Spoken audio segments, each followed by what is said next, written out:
நிறைய விஜய் ஃபேன்ஸ் வந்து ட்ரோல் பண்ணியிருப்பாங்க. எப்படின்னா, எப்படி இந்த டிஎம்கே, டிஎம்கே இவ்வளோ ஓட்டு வாங்குறாங்க அப்படின்ட்டு. பார்த்தா கொஞ்சம் 60s, 70s, 80s பிறந்தவங்கனால தான் இவங்களுக்கு ஓட்டு விழுகுது அப்படின்னு சொல்லிட்டு. அதாவது அங்கிள், ஆன்டிஸ், தாத்தா அப்படி கூட வச்சுக்கோங்க. அதுதான் அவங்க ஷார்ட்டாக சொல்கிறாங்க. பட் இப்போ எல்லாம் சோஷியல் மீடியாவை இவங்க அதிகமாக யூஸ் பண்ணுறாங்க. இந்த அங்கிள், ஆன்டிஸ், தாத்தாஸ் தான். அவங்க உள்ளே போனாங்க அப்படின்னா அவங்க ஓட்டு நிச்சயமாக டிவி கேக்கு தான்.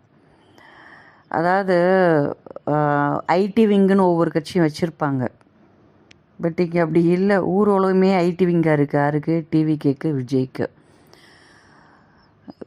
அது என்ன ரொம்ப யதார்த்தமாக ஒரிஜினாலிட்டி இருக்குது.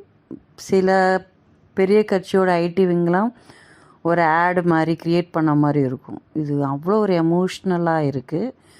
உள்ளே போனாலே வந்து அப்படி டிவிக்கு உங்களை பிடிச்சிரும். எந்த அங்கிள், ஆண்டி, பாட்டி, தாத்தாவாக இருந்தாலும் டிவிக்கு தான் ஓட்டு போடுற மாதிரி தான் இருக்குது.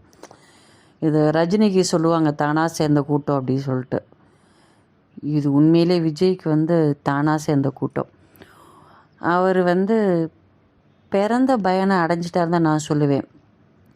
பின்னாடி 234 தொகுதியிலையும் தானாக நின்று ஜெயிச்சு சிஎம்ஆர் அதெல்லாம் ஒரு பக்கம் இருக்கட்டும்.